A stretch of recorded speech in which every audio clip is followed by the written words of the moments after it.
Aprende con los mejores al instante. Capacitación que siempre es vibrante, virtual o presencial, donde tú estés. La solución ya la tienes a tus pies. 3.0 es tu camino. El conocimiento es nuestro destino. Consultorías con expertos de verdad. Transforma tu futuro con calidad. Las herramientas que cambia tu día. Asesoría que guía tu gran vía. Instructores listos para inspirar. Un mundo de saber para conquistar. 3.0 es tu camino. El conocimiento es nuestro destino. Consultorías con expertos de verdad. Transforma tu futuro con calidad. Es tu momento, no hay que esperar. La formación que te hará despegar. Una plataforma con visión sin igual. 3.0, el cambio es real. 3.0 es tu camino. El conocimiento es nuestro destino. Consultorías con expertos de verdad. Transforma tu futuro con calidad.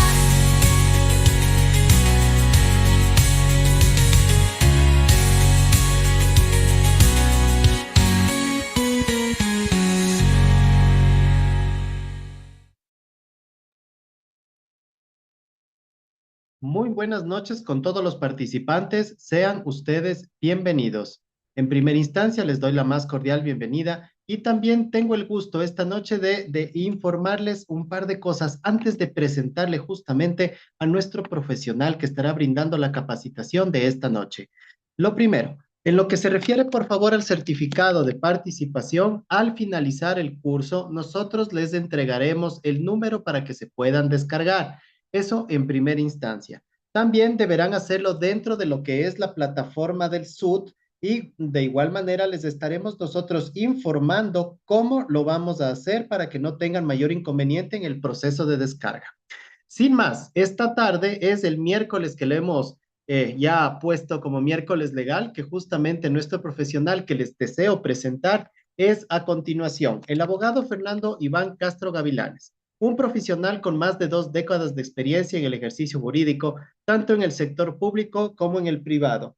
Posee al momento una maestría en mediación y manejo del conflicto. Es especialista en derecho laboral, contratación pública, contencioso administrativo y mediación. Ha ocupado cargos clave en instituciones como EP, Petroecuador, CLGP, el Consejo de la Judicatura y la Empresa Pública Metropolitana de Agua Potable, liderando equipos y procesos legales estratégicos a nivel nacional. Es socio fundador del estudio jurídico Castro Íñiguez de Abogados y Consultores, capacitador de 3.0 y su formación en Ecuador y Canadá respalda su visión global y su compromiso ético y técnico, lo cual posiciona como uno de los referentes jurídicos más sólidos y respetados del país. Adelante, Fernando. Muy buenas noches y bienvenidos.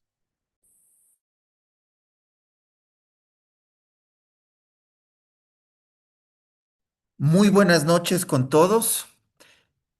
Es muy grato poder compartir con ustedes un nuevo miércoles legal. Ahora para conocer en mayor profundidad lo que entraña la auditoría gubernamental, su proceso, fases y sobre todo mecanismos de defensa de los auditados. Pues como todos sabemos, el manejo de fondos públicos o bienes estatales debe ser muy acucioso. Incluso la ley lo compara con la diligencia que debe tener un buen padre de familia.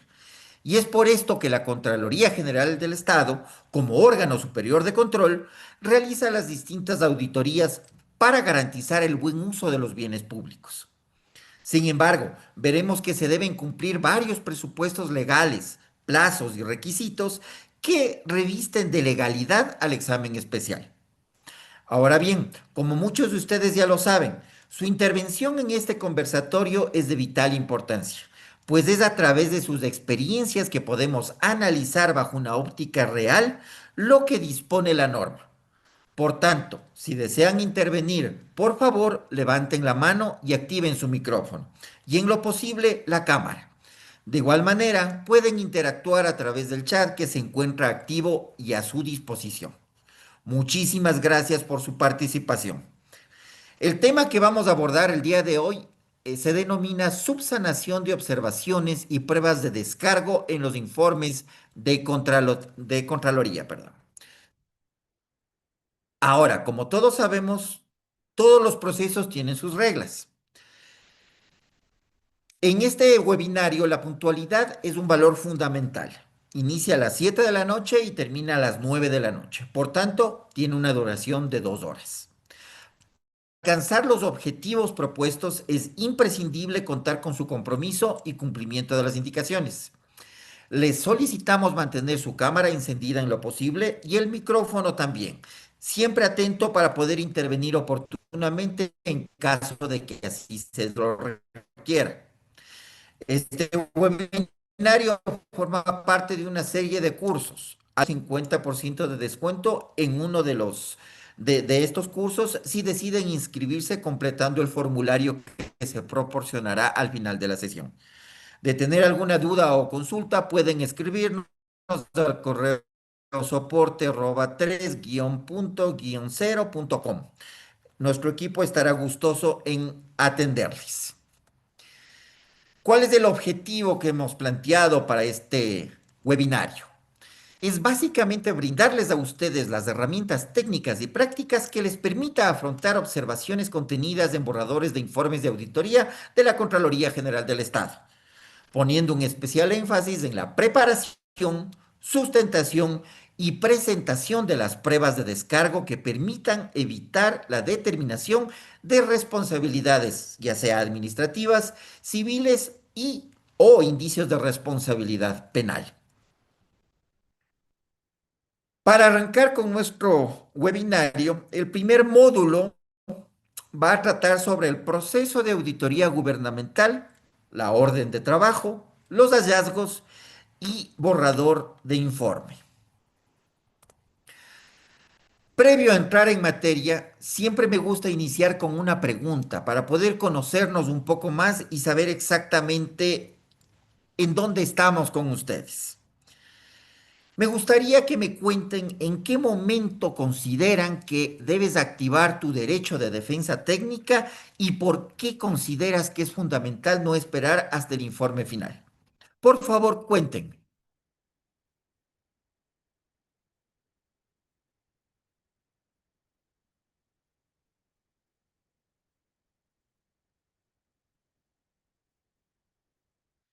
No sean tímidos. Necesito conocer más o menos qué ideas tienen ustedes.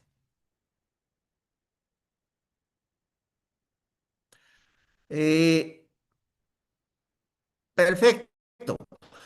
Karen Rodríguez, muy buenas noches. Hola, buenas noches. La verdad en mi trabajo nunca hemos tenido alguna auditoría por parte de la Contraloría, Qué ¿ya? bendición. Sí, bueno, ni tanto porque cuando lleguen ahí va a ser el susto. Sí, Bueno, pero ya va a bueno, estar más preparada. en lo que no, sí, por eso me gustan las capacitaciones de ustedes, porque ya voy sabiendo poco Gracias. a poco y con los ejemplos de las otras personas que también participan. Ya, según yo, ahí he visto porque algunas compañeras me han dicho, ¿no? Así mismo, están en la revisión conlleva un proceso, ¿no?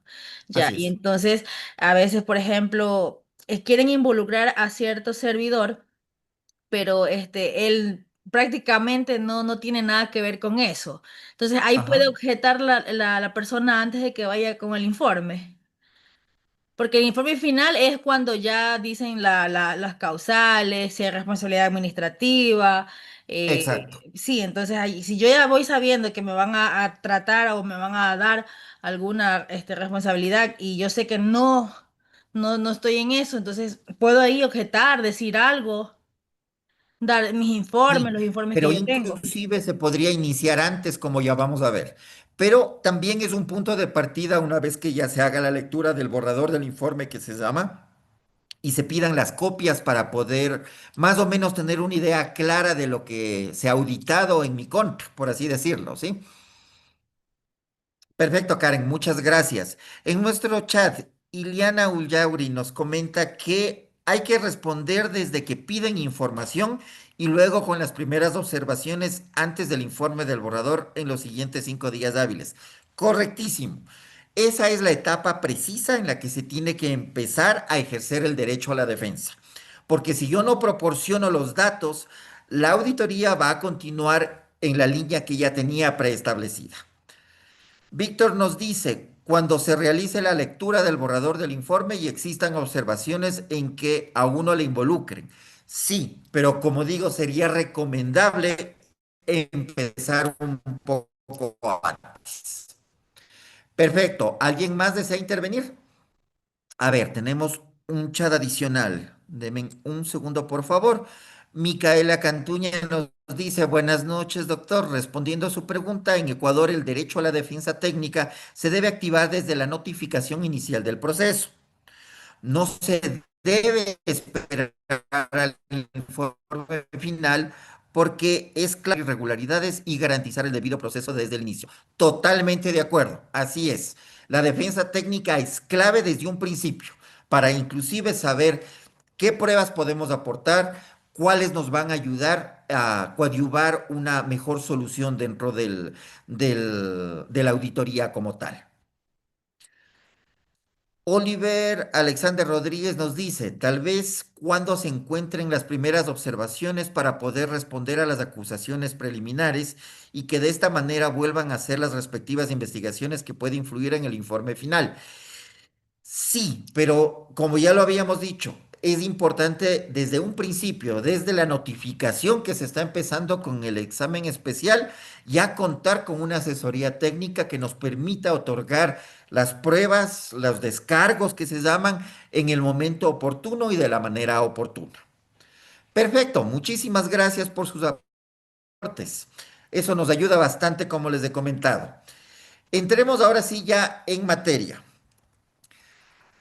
A ver, el proceso de auditoría gubernamental como tal,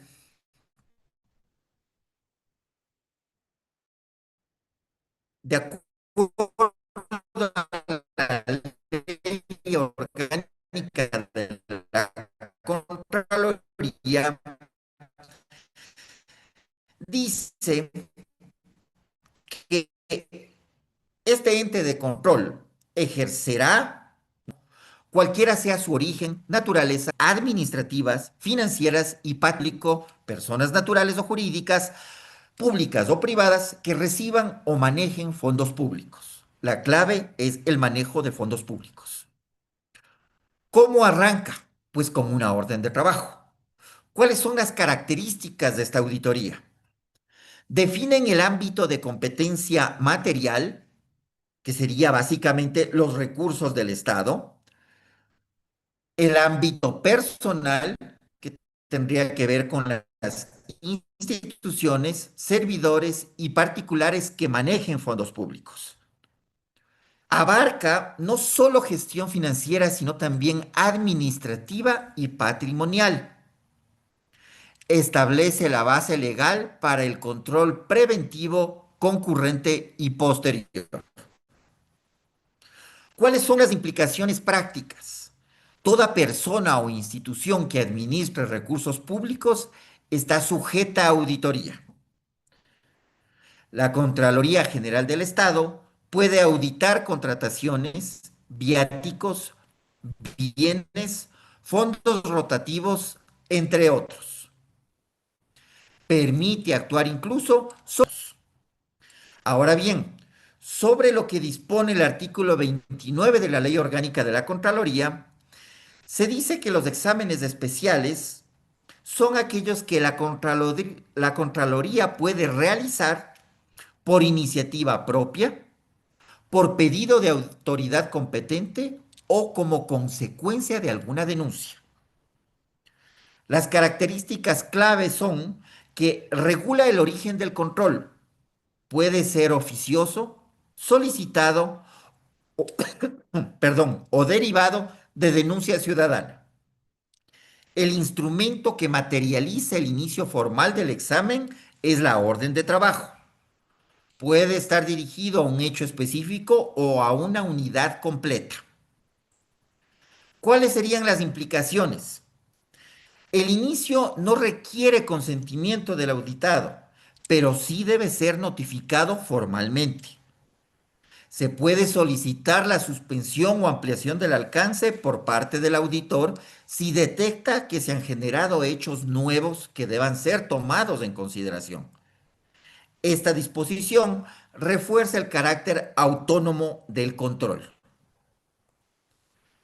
¿Tenemos alguna pregunta hasta aquí tal vez?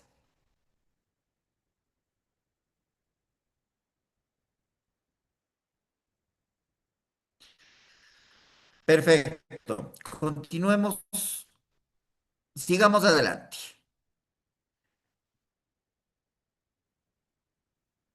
Ahora, de la Contraloría, los auditores tienen como facultades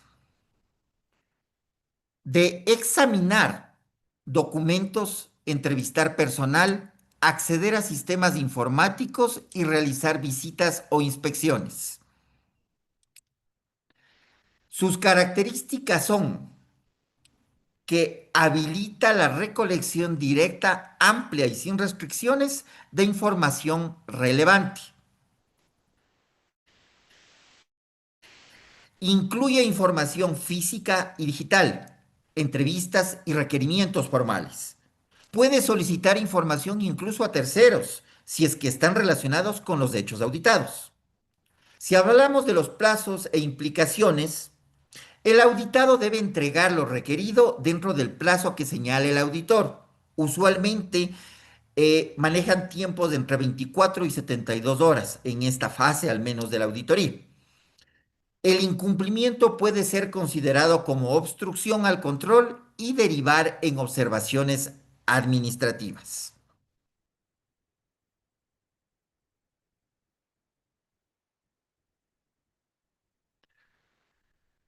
Ahora bien, el artículo 33 de la misma ley, al hablar del borrador del informe y antes de emitir el informe final, la Contraloría enviará un borrador a la autoridad correspondiente y al servidor auditado, quienes dispondrán de un plazo de 5 días hábiles, como ya lo habían manifestado ustedes, prorrogables por una sola vez por 5 días más, para presentar sus pruebas de descargo. ¿Cuáles son las características básicas? El plazo procesal perentorio son 5 días hábiles contados desde la notificación. A veces existe aquí algún tipo de confusión en que es la fecha del documento, pero no. Siempre es desde la notificación efectiva con el documento. Puede solicitarse una prórroga motivada por una sola vez, como ya lo dijimos, por otros 5 días hábiles.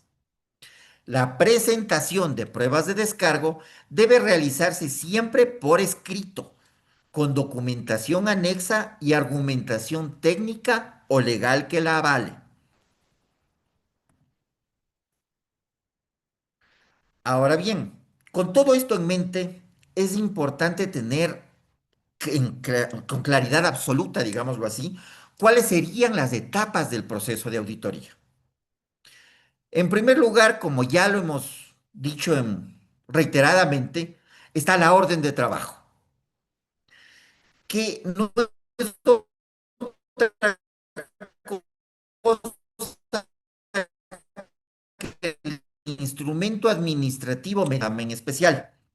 Debe contener un objeto y alcance del examen, la entidad que está siendo auditada, el periodo sujeto a revisión, cuál es el equipo auditor que ha sido designado y el cronograma estimado de la auditoría.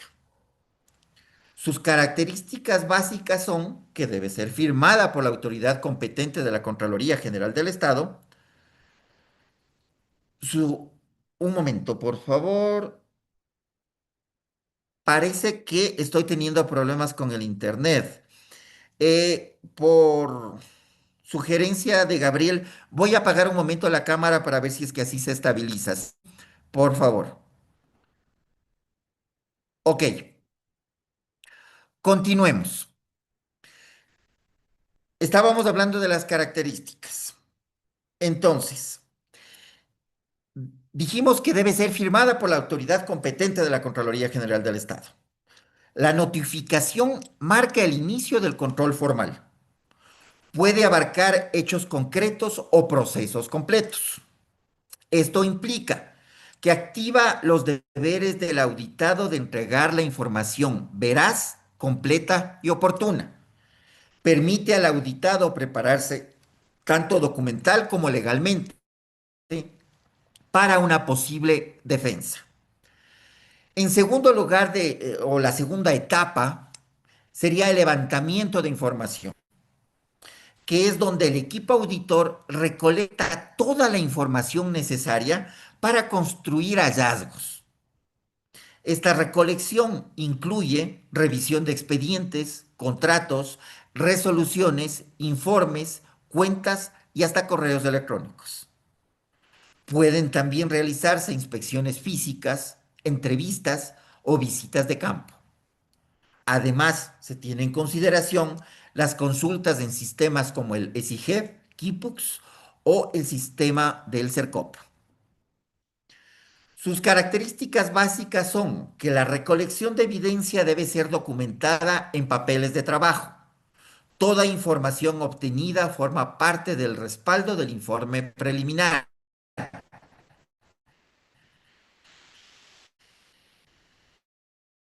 El auditado puede entregar información adicional o aclaratoria en esta fase. La siguiente etapa es el análisis técnico y normativo. El concepto técnico de este análisis es el prostar la evidencia encontrada con el marco legal aplicable para poder determinar la existencia de un hallazgo.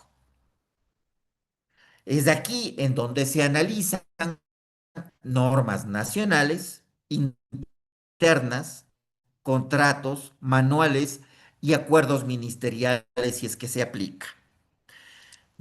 Debe justificarse por escrito la desviación.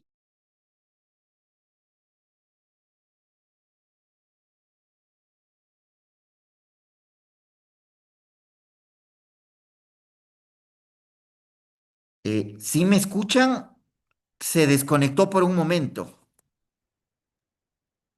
Fernando, buenas noches. Está con un poco de intermitencia al momento el internet, se te está escuchando con un poquito de intermitencia. Pienso que ya con lo que ahorita se desconectó ya va a funcionar mejor. Eh, Tal vez, abusando de su paciencia, podrían regalarme unos 3 minutos para reiniciar el router y con eso ver si es que ya se soluciona el tema. Perfecto, Fernando, por favor, muchas gracias. Listo. Gracias a usted.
Listo, mil disculpas. ¿Me escuchan mejor ahí?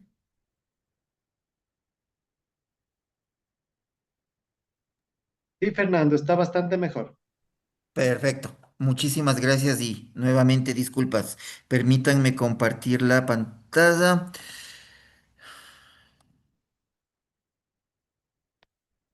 Perfecto. A ver, nos quedamos en el punto número 3, en la fase 3, ¿no? Que es el análisis técnico y normativo. Básicamente, este es un proceso de contraste entre la evidencia encontrada y el marco legal aplicable para determinar la existencia de un hallazgo. Es aquí en donde se analizan normas nacionales, normas internas, contratos, manuales y acuerdos ministeriales si es que aplica. Debe justificarse por escrito la desviación normativa detectada y se determina si el hecho implica o no una posible responsabilidad. ¿Qué implica esto? Que en esta etapa nace el hallazgo como elemento técnico jurídico del informe. A continuación tenemos la fase de reunión de avance, la cual es opcional, o un cierre técnico directamente, que viene a ser un espacio formal o informal en el que los auditores exponen de manera verbal los hallazgos identificados antes de emitir el borrador. Esta reunión no es obligatoria, pero puede solicitarse por la entidad auditada. Sirve para anticipar una defensa o solicitar aclaraciones si es que fuera del caso. La siguiente etapa, la número 5, es ya la emisión del borrador del informe. Este borrador del informe es un documento formal que recoge los hallazgos preliminares del examen y por lo menos debe contener hallazgos identificados, normas presuntamente incumplidas, quiénes son los posibles responsables y toda la documentación de respaldo que avale lo que está aseverando el equipo auditor. El borrador no constituye aún una resolución, pero ya tiene efectos jurídicos. Notifica al auditado el inicio del plazo de 5 días para entregar los descargos. En esta etapa se puede evitar la formulación de responsabilidades si se actúa eficazmente. ¿Sí? Es lo que hablábamos, que es muy importante poder contar con una defensa técnica desde el inicio que pueda ir guiando en cada una de las fases para poder llegar a un buen término. Ahora bien, para poder dar por terminado este módulo, me gustaría nuevamente hacerles una pregunta. Para ustedes, ¿qué efectos jurídicos y prácticos puede tener el no presentar las pruebas en las etapas de borrador del informe? Cuéntenme, por favor.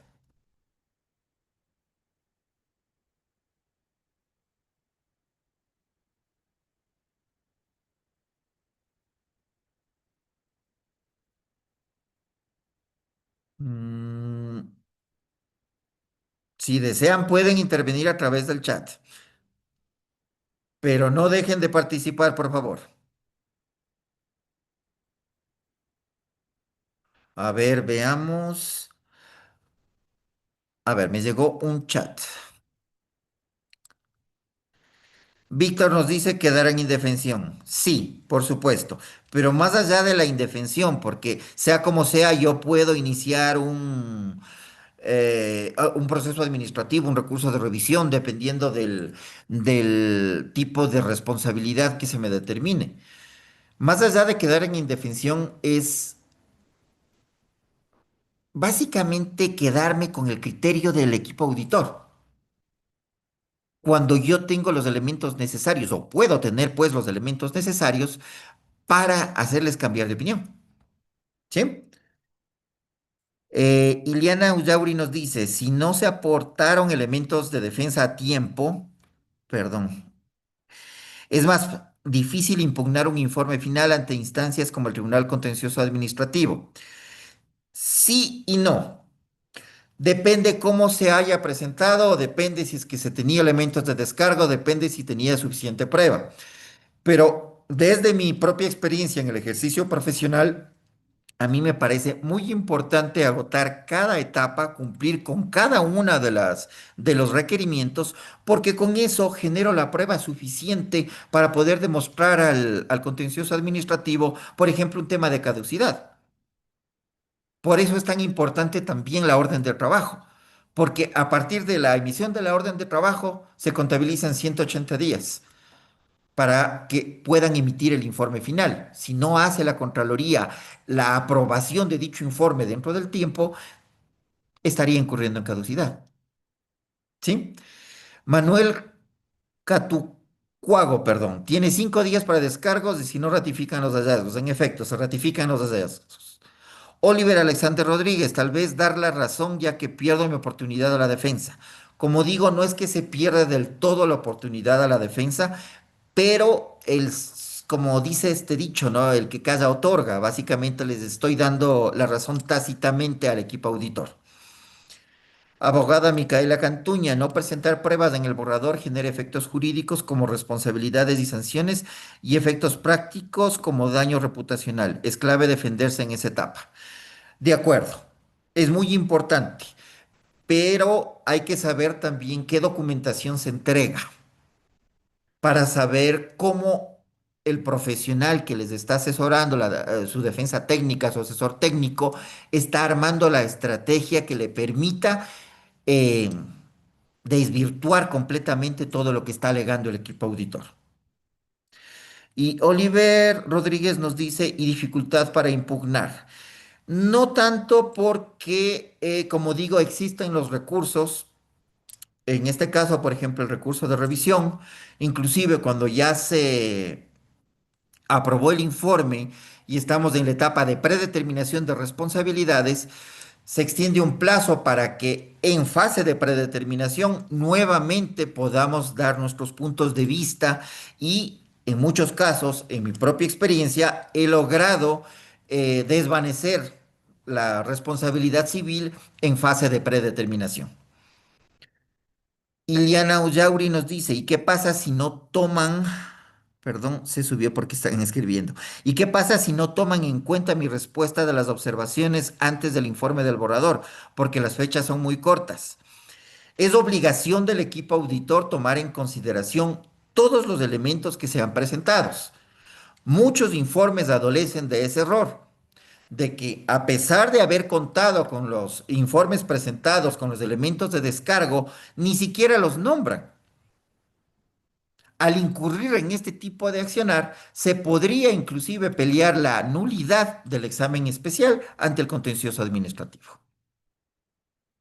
Ivana nos dice, en cuanto al sector público, todo debemos justificar mediante equipux. Es un elemento muy importante al momento de presentar los descargos ante la Contraloría.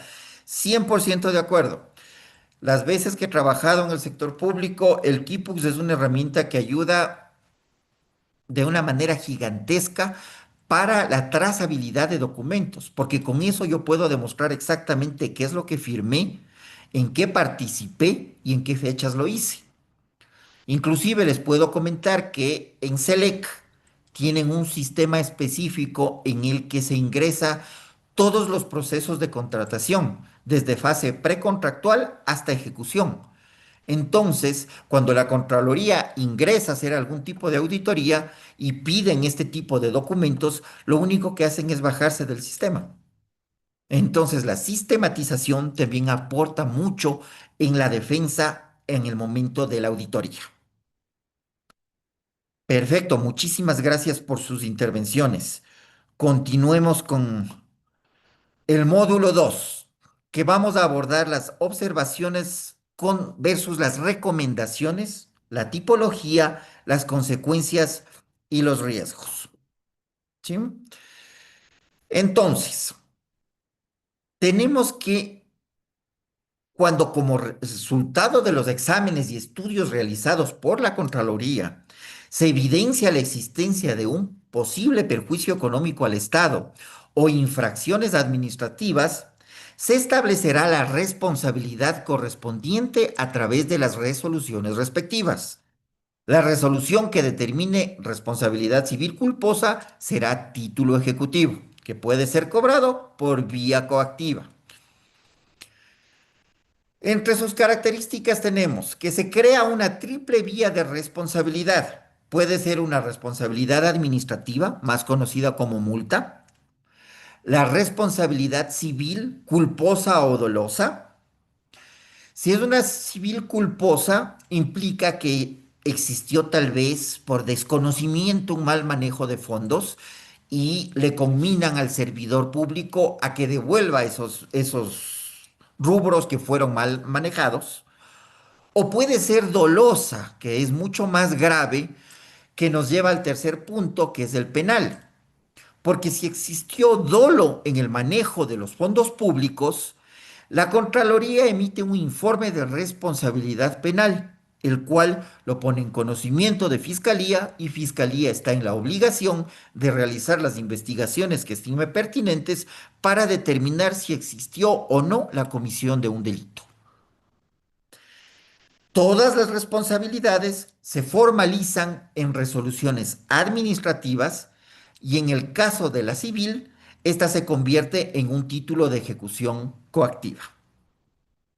Pero para llegar ya a la fase de ejecución coactiva, se tienen que haber dado ya por finalizados con todas las etapas, tanto administrativas como judiciales. ¿Sí? ¿Qué implica todo esto?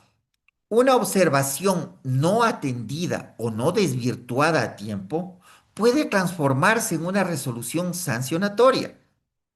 Si el perjuicio económico es confirmado y atribuible a la persona, al servidor, la Contraloría puede iniciar el cobro por vía coactiva sin necesidad de juicio. Es decir, si es que ya hemos pasado todas las etapas de la auditoría, inclusive ya han transcurrido los tiempos en los que yo tenía para poder presentar los recursos como el de revisión y no lo hice.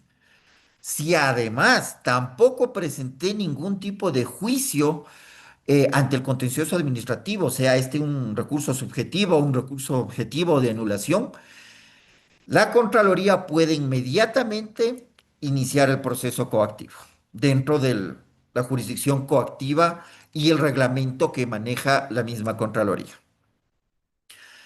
También se puede remitir los antecedentes, como lo habíamos dicho, a Fiscalía cuando se detecta la comisión de un posible delito. Estos delitos son peculado, concusión, enriquecimiento ilícito.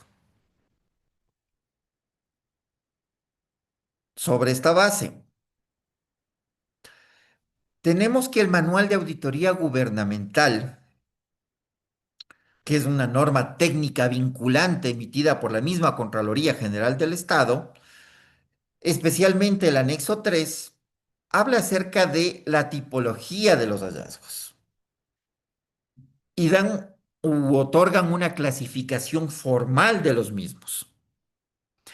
En primer lugar, tenemos la observación, que se presenta cuando hay una evidencia objetiva de incumplimiento normativo, de desviación administrativa, afectación a procedimientos internos o uso inadecuado de recursos públicos. Esto puede derivar en responsabilidades y debe ser sustentada con evidencia y análisis normativo. En segundo lugar, tenemos la recomendación, que es aquella que no implica una desviación formal del orden legal. Se emite principalmente para prevenir riesgos futuros, mejorar procedimientos o fortalecer los controles. No genera responsabilidad directa del servidor, pero sí le implica un seguimiento posterior. Una recomendación ignorada puede también convertirse en una observación en controles futuros. La inacción frente a recomendaciones reiteradas puede configurar negligencia institucional.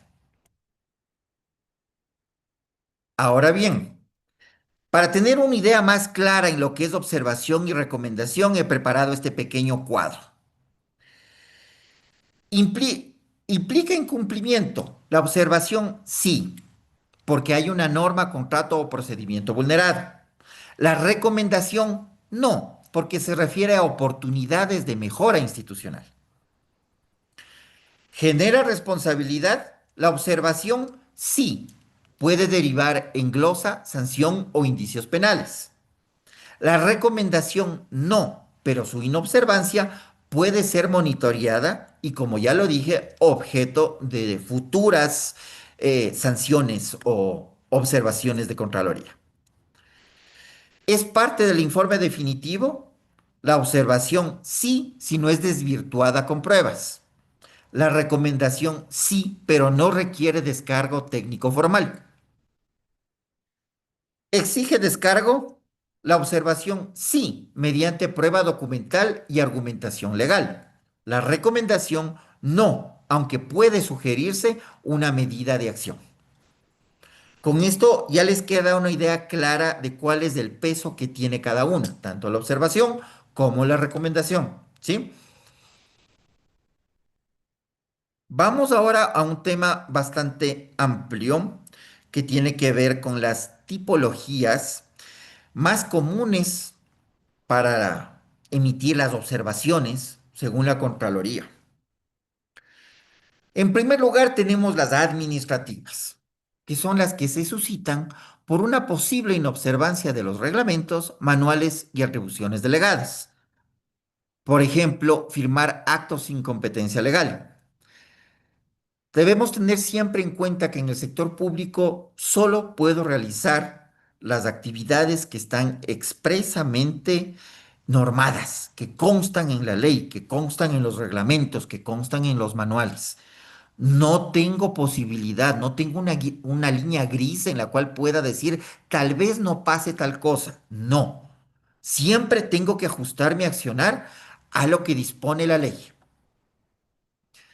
En segundo lugar, tenemos las contractuales, que se suscitan, por ejemplo, en incumplimientos a la Ley Orgánica del Sistema Nacional de Contratación Pública y su reglamento. ¿Qué es lo que yo he podido ver en mi tiempo en el sector público? Muchas veces se dan procesos de contratación que no tienen la certificación presupuestaria. Y esa es una verdadera barbaridad, porque una de las bases para poder inclusive hacerle constar en el PAC es que se cuente con los recursos. Pero ustedes no me crearían la cantidad de casos que se dan de procesos sin la certificación. También podría darse el tema de las adjudicaciones sin que exista una justificación. Para poder adjudicar, yo tengo que seguir todo el procedimiento, tengo que conformar la comisión, tengo que absorber consultas, preguntas y respuestas, hacer la apertura de sobres, etcétera. Pero muchas veces no se cumple con todos esos procedimientos y se va directo a la adjudicación, lo que genera graves problemas al momento en que la Contraloría entra a hacer su auditoría.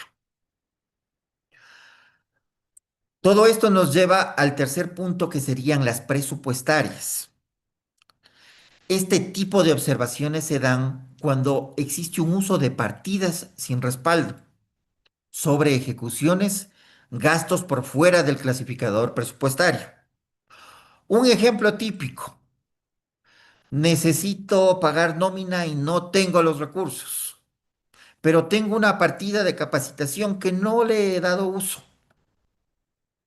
Se dan las vueltas, ven la forma y esos valores que estaban específicamente reservados y constaban en el PAC para capacitación, lo utilizan como gasto corriente para pago de sueldos.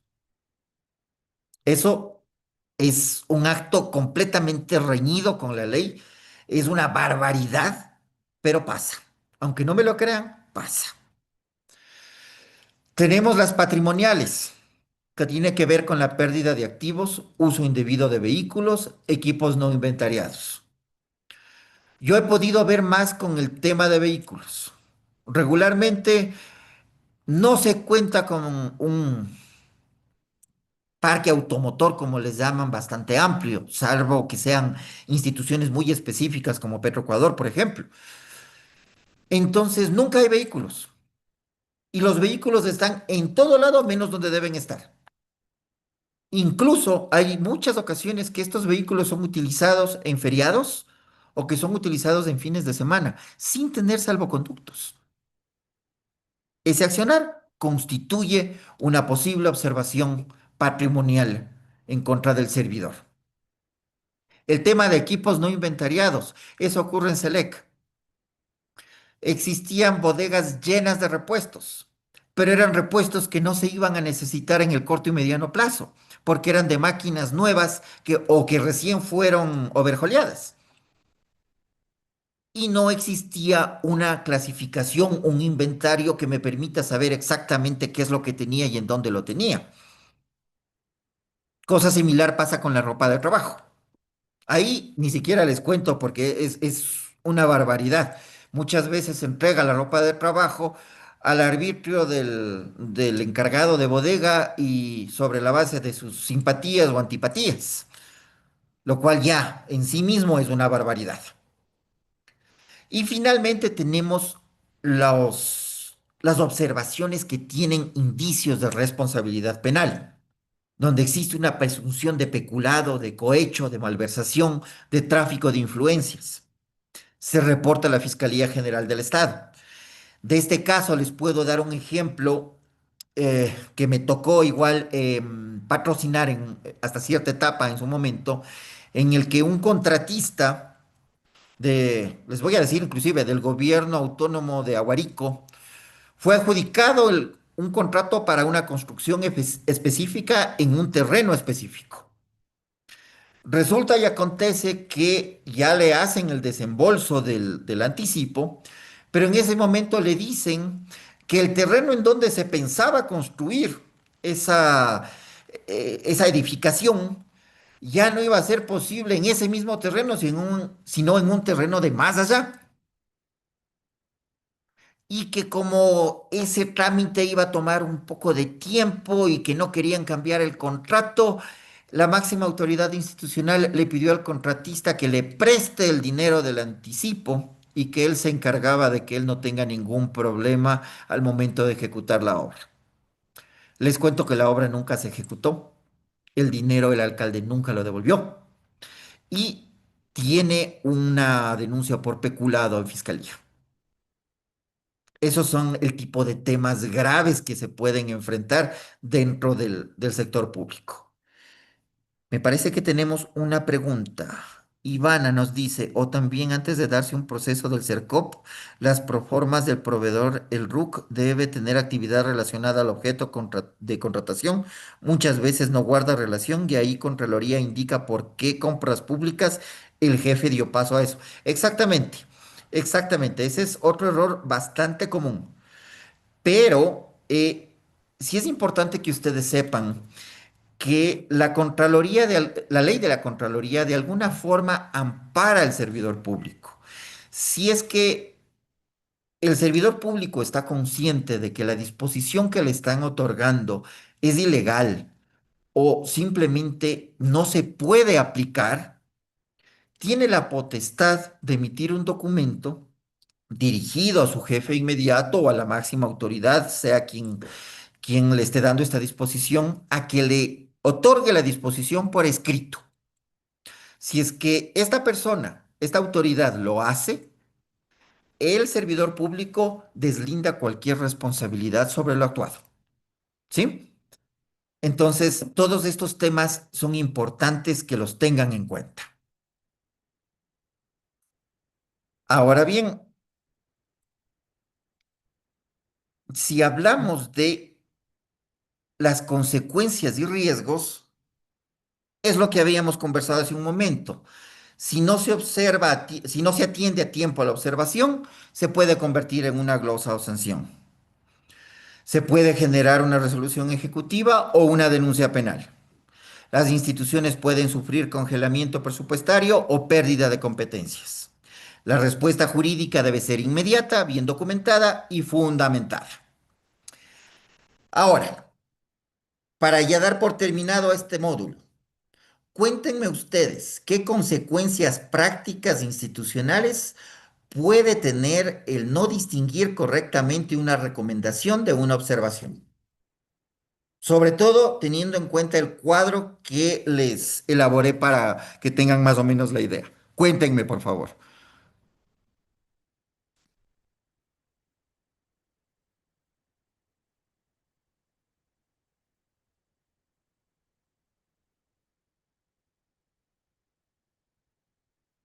A ver, nos llegó un chat. Permítanme.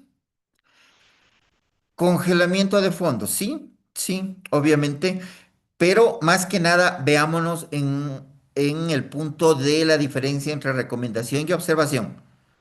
Recordemos que una recomendación no implica ningún tipo de responsabilidad directa o sanción, por así decirlo, mientras que una observación sí. Entonces, el congelamiento de fondos podría ser una consecuencia ya final en el momento en el que ya me están ejecutando la coactiva. ¿Sí? ¿Quién más quiere intervenir, por favor? A ver, Andrés Vázquez. Muy buenas noches. ¿Qué nos puede decir al respecto?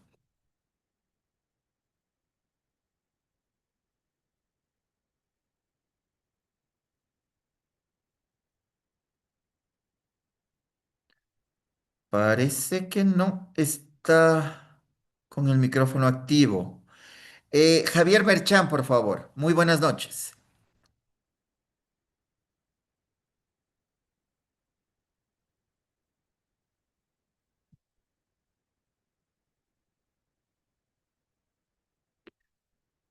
Tampoco tenemos suerte.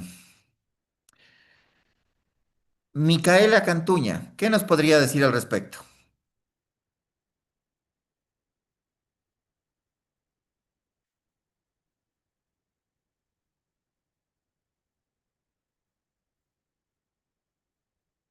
Tampoco tenemos suerte. Están reacios a participar. Iliana Ullauri, ¿nos podría decir algo al respecto? Hola, buenas noches. Muy Eh, buenas noches, Iliana. o sea, puede ser que haya como falta de credibilidad en la administración pública. Ya, Ujú. ok, muchas gracias. Bueno, básicamente tengan en cuenta que si es que no se hace la distinción correcta, si yo no aplico una recomendación de Contraloría, si bien en el momento en que se emite la recomendación no implica ningún tipo de responsabilidad, a futuro, si es que yo no hago el seguimiento, si es que yo no hago las implementaciones que me requieran, sí podrían derivarse responsabilidades. La observación tiene que ser acatada de manera inmediata. Si es que no se acata una observación de la Contraloría, podría derivar en graves consecuencias para la misma institución y para la máxima autoridad. ¿Sí? Bueno, sobre esa base vamos al siguiente módulo, que tiene que ver con las pruebas de descargo y la subsanación efectiva. ¿Sí? Entonces, tenemos que el artículo 33 de la Ley Orgánica de la Contraloría dispone que antes de emitir el informe definitivo, la Contraloría enviará un borrador a la autoridad correspondiente y al servidor auditado, quienes dispondrán de 5 días hábiles contados desde su notificación para presentar las pruebas de descargo. Este plazo, como ya lo sabemos, puede prorrogarse por una sola vez por 5 días más. ¿Sí? Es en esta fase donde puede solicitarse determinada información que esté debidamente documentada, firmada y que sea vinculada al hallazgo específico. ¿Ya? Si el auditado, por A, B, Z razones, resuelve no presentar las pruebas dentro del plazo legal, pierde el derecho de descargo, no de defensa, de descargo. Eso es lo que hablábamos hace un momento. Permítanme, tenemos dos temas en el chat. Jenny Freire nos dice, siempre me preguntaré, ¿se entiende que en el sector público hay normas, leyes, filtros, documentos, evidencias, Contraloría, auditoría, personas capacitadas? ¿No debería existir corrupción que últimamente, estos últimos años, ha salido a la luz un despilfarro de recursos? ¿Qué le puedo decir? En efecto, existen muchos filtros y a mí me pregunta la ley, y los reglamentos son bastante claros. Los sistemas también sirven para ejercer el control, pero este es un criterio muy personal que lo emito. Para mí el CERCOP como tal no tiene razón de ser. Todas esas capacidades deben regresar a la Contraloría para que la misma Contraloría haga lo que hacía en su momento, que era ejercer el control previo, concurrente y posterior. ¿Qué implicaba eso? Que yo le podía inclusive hacer consultas a la Contraloría de algún tipo de contratación y decirle, me invento, vea, voy a hacer un régimen especial para la compra de tales bienes, ¿cabe o no cabe? La Contraloría emitía un criterio y sobre ese criterio yo podía respaldar de alguna manera mi proceso de contratación. Ahora no pasa eso. Al CERCOP les llegan denuncias, les llegan diferentes em, quejas y de mi experiencia en el sector público, el CERCOP detiene el proceso, pasa un límite de tiempo que puede variar.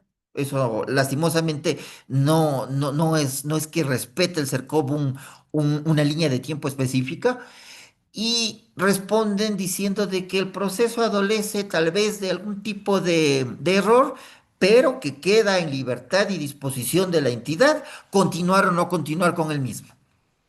Entonces me dicen mucho, pero no me dicen nada. Preferiría que sea solo uno el ente rector, en este caso la Contraloría, que pueda absolver mis dudas, que pueda hacer el control, como digo, previo, concurrente, mientras se está realizando el proceso y posterior, cuando ya tienen que ver si es que se ejecutaron las cosas como debían ejecutarse o no. A ver, Micaela Cantuña nos dice, disculpe doctor, confundir una recomendación con una observación puede exponer a la institución a riesgos legales, sanciones regulatorias y responsabilidades por omisión al no atender aspectos que exigen cumplimiento obligatorio. Exactamente. Ese es el mejor resumen que le pudo haber dado. De acuerdo. Ivana nos dice, la recomendación es algo que se puede mejorar y si no se mejora esa recomendación y siguen incurriendo en lo mismo, viene observación, la cual por incumplimiento viene sanciones administrativas. Así es, causa y efecto, tal cual. Perfecto. Ahora sí, continuemos con el módulo. ¿Cuáles son las implicaciones?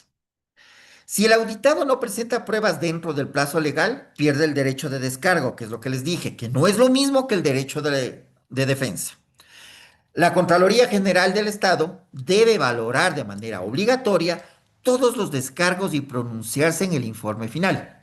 Lastimosamente les puedo decir por experiencia profesional, esto no ocurre. Simplemente hacen una enunciación muy genérica de los descargos y no se pronuncian uno por uno. Simplemente pueden decir, no aportaron nada nuevo a las observaciones formuladas por el equipo auditor. Ese accionar es ilegal, puede ser impugnado y puede evidenciarse ante el contencioso administrativo. Más ahora que salió una resolución de Corte Nacional en que les obliga a los jueces que integran los tribunales de lo contencioso administrativo, porque es especializados en materia administrativa, a respetar el principio de legalidad y en el momento de evaluar un proceso, sea este subjetivo o objetivo, otros temas de contratación pública, cualquiera que este sea, eh, y verificar todo, desde el informe del que inició hasta la posible glosa o el cobro que ya se esté realizando por la vía coactiva. Hay muchos profesionales que cuando ven una coactiva dicen lo único que yo puedo iniciar es un proceso de excepción a la coactiva. Bajo esta jurisprudencia, no necesariamente. Se podría plantear un proceso subjetivo arguyendo que el hecho generador que convirtió en exigible a la obligación, sea esta civil o administrativa culposa, está caducado. Y al estar caducado, pueden haber tenido razón o puede ser que no hayan tenido razón, pero la facultad que ellos tenían para poder cobrar esos rubros ya caducó. Entonces, es muy importante tener en cuenta estos temas en el momento preciso, ¿sí? Continuemos. Sobre la base del Manual de Auditoría Gubernamental,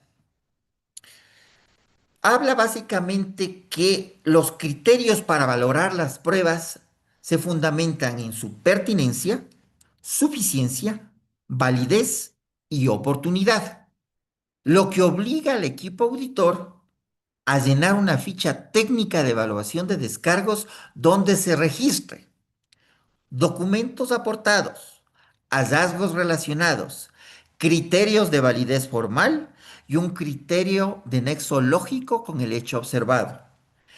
Esta es una resolución nueva. Se dio el 8 de mayo del 2025 y se publicó en el registro oficial 555.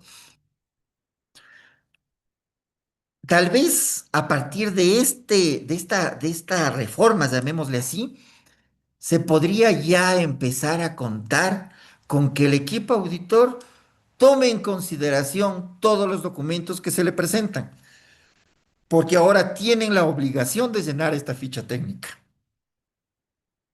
Tal vez por eso ya se pueda contar con informes que realmente plasmen la realidad.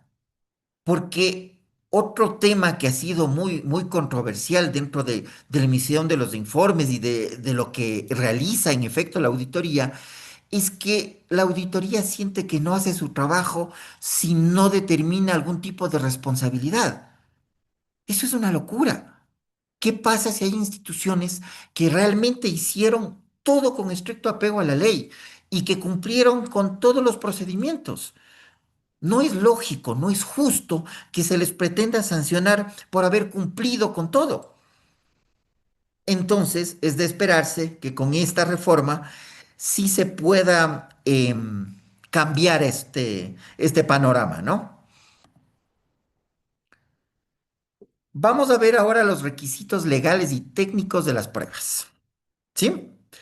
De igual manera, para que sea un poco más amigable, les realicé este cuadrito. Hablemos en primer lugar del requisito de pertinencia. ¿Cuál es su definición? Debe estar directamente relacionado con el hecho observado. Su aplicación no se admite prueba genérica o que no refiera al hallazgo específico. Este es un error bastante común en el que entrego documentación por entregar para ver si así se confunden y no me dicen nada. Es lo peor que pueden hacer.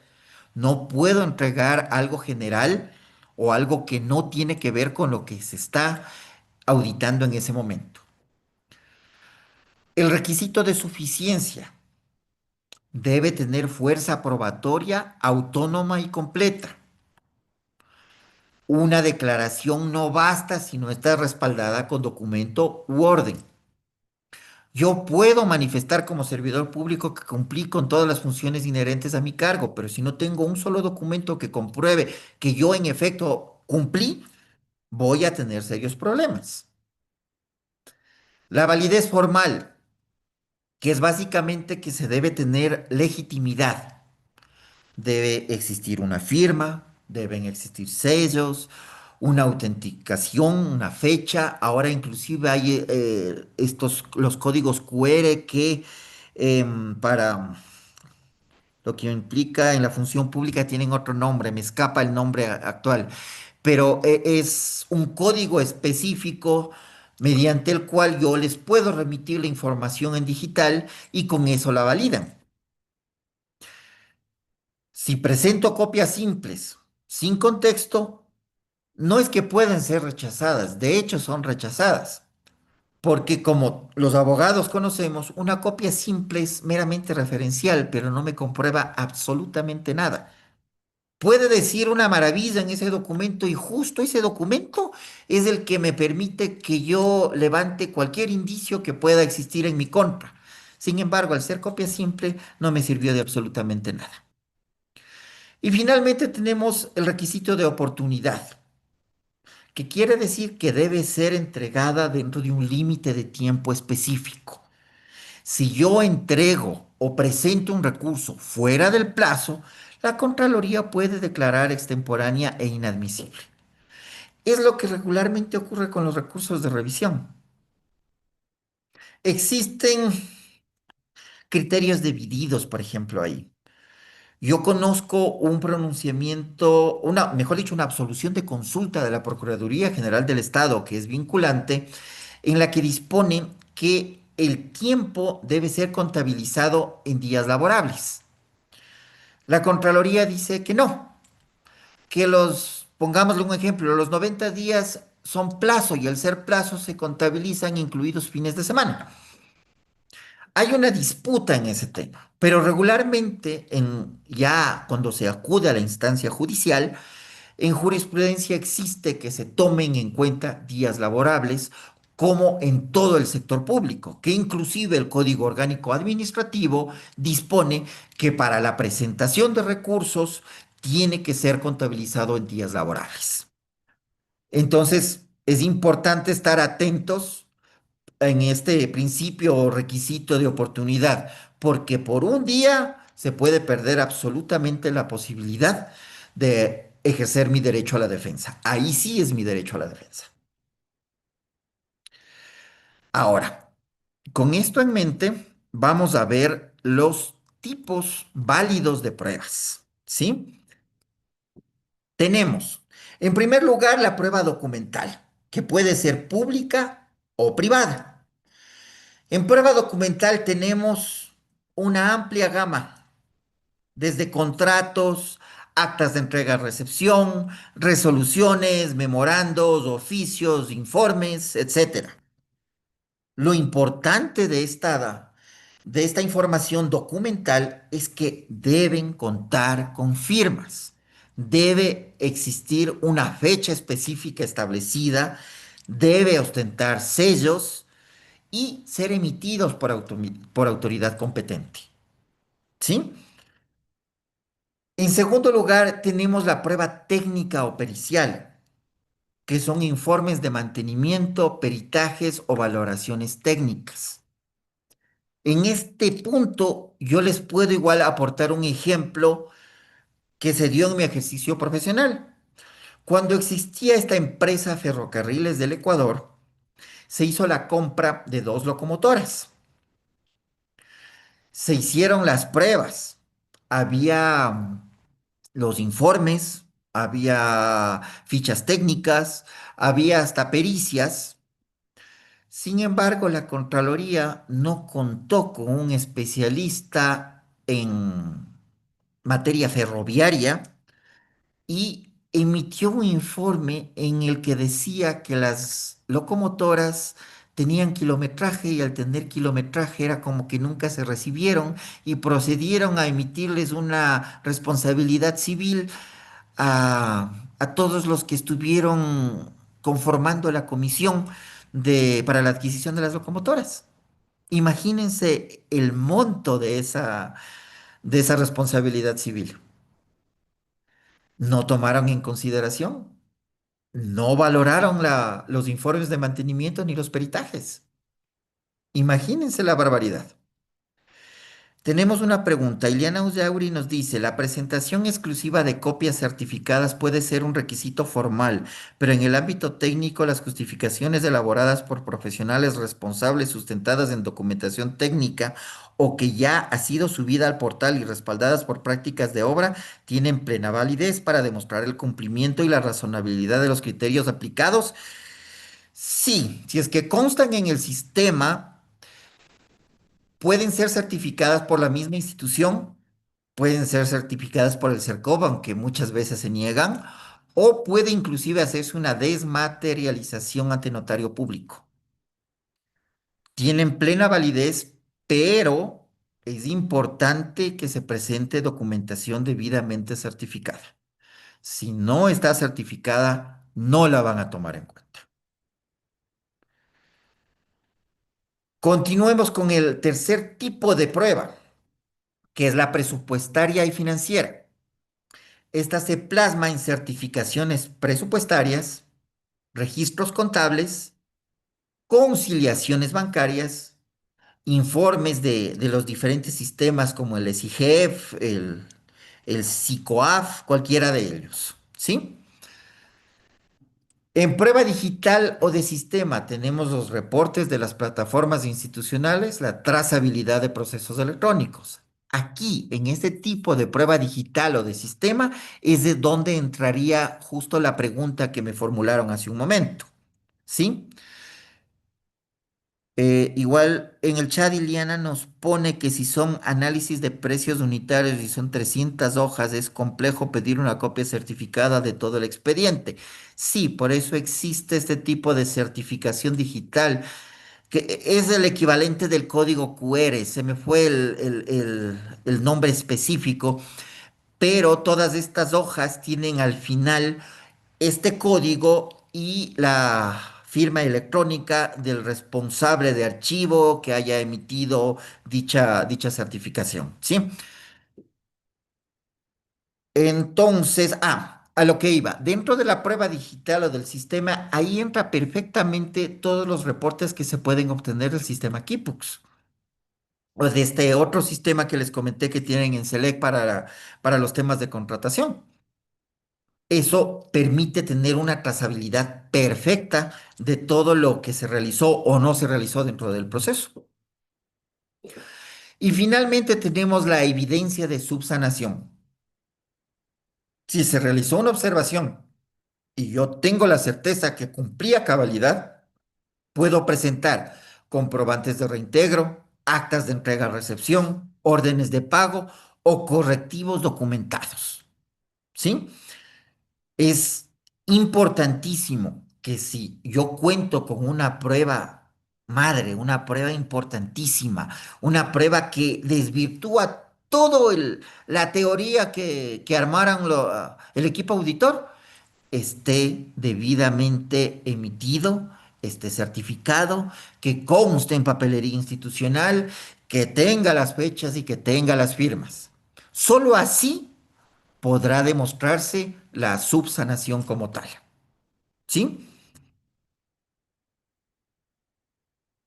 Vamos ahora a la estructura técnica y los errores comunes. ¿Sí? Yo les puedo decir que como una estructura recomendada para entrega de descargos, sería en primer lugar contar con un escrito de presentación. Este escrito tiene que estar dirigido a la Contraloría General del Estado, al equipo auditor, identificando el informe, los hallazgos y cuál fue el funcionario responsable.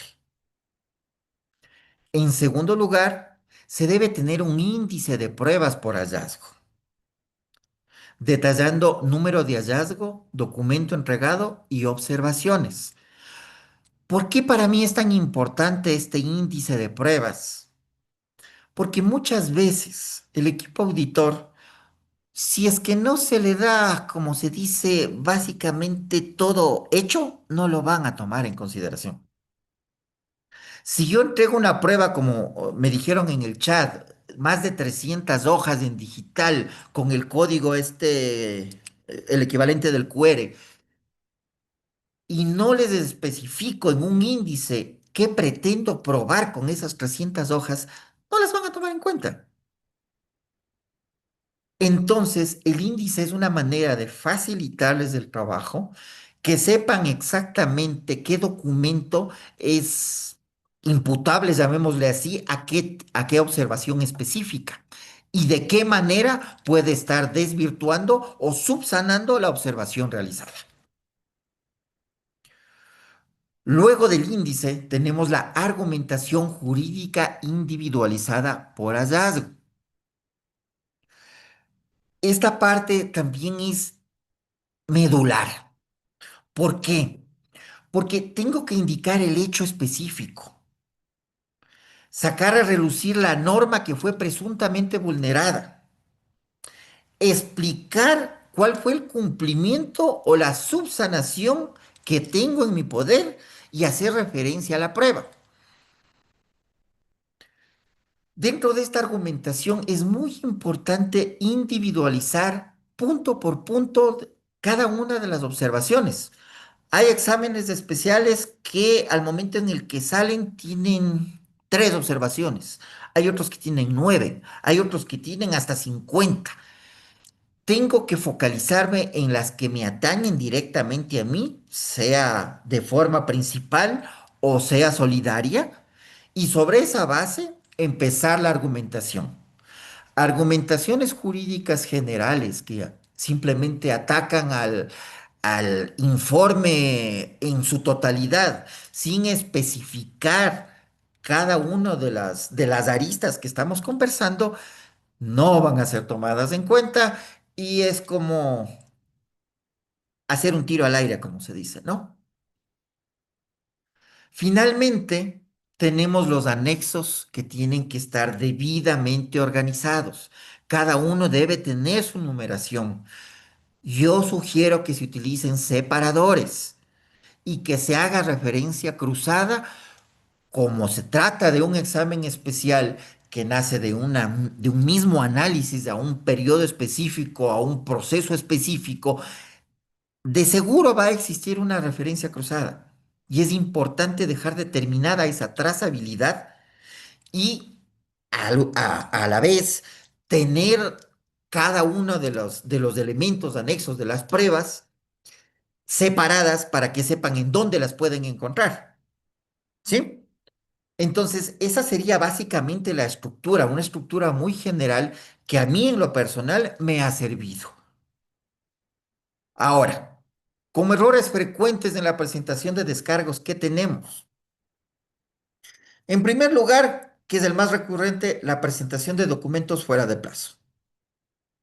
¿Cuál es la consecuencia directa? Que la Contraloría los declare como inadmisibles. Porque básicamente, si no se entregaron dentro del término establecido, no tienen ningún valor y no tengo la obligación de tomarlos en consideración. El siguiente error recurrente es probar hechos distintos al observado. Si a mí me están objetando u observando un tema de viáticos, por ejemplo, yo no puedo presentar una prueba que tenga que ver con pago de remuneraciones. ¿Sí? Si bien pueden estar ligadas porque los viáticos se pagan a través del rol de pagos, no tiene nada que ver lo uno con lo otro. Y la Contraloría simplemente va a decir que es una prueba totalmente impertinente que no tiene que ver con el tema central de la observación realizada. El tercer error, igual recurrente, es no referenciar la norma aplicable.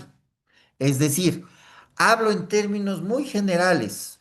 Puedo hablar lindo, puedo poner unos elementos increíbles, pero nunca me refiero al artículo específico de la norma que supuestamente inobservé. O no justifico con el artículo que me permite demostrar que en efecto yo sí cumplí. Es muy importante que exista esta relación entre la norma y lo que estoy relatando. Porque si no existe una norma, básicamente son unos lindos enunciados que no tienen ningún sustento y que van a debilitar a la larga mi argumento jurídico. Continuando, tenemos las copias sin firma ni sello. Aquí entran también las copias certificadas, pero yo conozco un caso que se dio en Petroecuador en el que para justificar un tipo de temas de responsabilidad, el servidor se llevó papelería institucional, forjó un documento y realizó una firma que supuestamente era la firma del gerente general de ese entonces. aparte de las connotaciones penales por la falsificación de un documento público, se lo consideró totalmente inválido. No tenía ninguna fuerza probatoria. Entonces, en lugar de propender a mejorar su defensa, a que la Contraloría cambie su criterio, lo único que hizo esta persona fue complicar su situación de una manera tremenda y Pedro Ecuador se vio en la obligación de presentar la denuncia ante la fiscalía directamente porque se forjó presuntamente la firma del gerente general. Finalmente tenemos nuevamente el tema de la estructura de los anexos. Si no tengo una estructura lógica, si no tengo la numeración específica, si no los tengo debidamente separados, va a dificultar el análisis para el equipo auditor y obviamente pueden llegar a desestimarlos. Porque poniendo nuevamente el ejemplo del chat, si estoy remitiendo 300 fojas de un proceso específico y no me dicen para qué, no sé exactamente en dónde están, tal vez se encuentran separadas estas hojas, no las voy a tomar en consideración. Y a la postre, esta manera de presentar los descargos me van a generar serios problemas y me van a desestimar. Por tanto, de mi parte, las recomendaciones técnicas para un descargo exitoso es, en primer lugar, no entregar documentos sueltos, aplicar la estructura técnica y jurídica sólida, citar normas. Tenemos la Constitución, tenemos la Ley Orgánica de la Contraloría General del Estado, su reglamento de aplicación, los manuales internos de auditoría, los contratos, las resoluciones, las normas que correspondan a la institución en la que estamos prestando nuestros servicios. Todas esas normas, si es que son relevantes, deben constar en el documento. Tengo como servidor público auditado que probar mi gestión diligente, demostrar que existió el control y la corrección antes del informe final. Tengo que demostrarles, más allá de cualquier duda, que yo realicé mi trabajo, que yo cumplí con mis funciones y que la observación que ellos están pretendiendo fundamentar carece de sustento alguno. Y en este punto he incluido el uso de la resolución CGE DAF 2025-021 como sustento para exigir la valoración razonada de cada prueba. Es la resolución que les comenté de mayo de este año, en la que les conmina al equipo auditor a que tengan básicamente esta ficha y que a través de esa ficha puedan tener el control de toda la documentación que les fueron presentados como descargos y hacerlo constar en el informe final. ¿Sí? Entonces, una vez que ya hemos abarcado todos los temas de este módulo, nuevamente les vuelvo a molestar con otra pregunta. Cuéntenme, como les digo, ya sea a través del chat o abriendo su micrófono, no hay problema. ¿Por qué creen ustedes que estructurar jurídicamente las pruebas de descargo puede marcar la diferencia entre una recomendación y una glosa? Cuéntenme.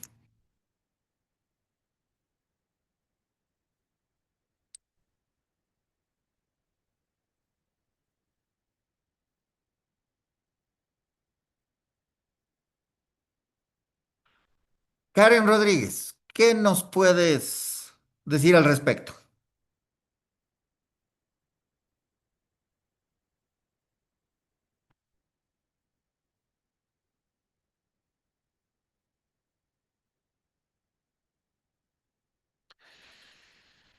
Marisela y la Quiche, ¿qué nos podría comentar al respecto?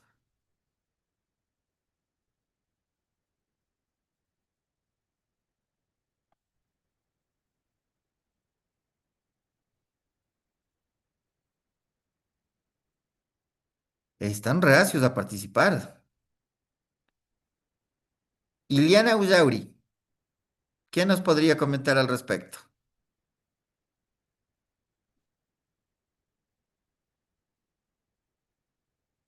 A ver, acaba de llegar un chat.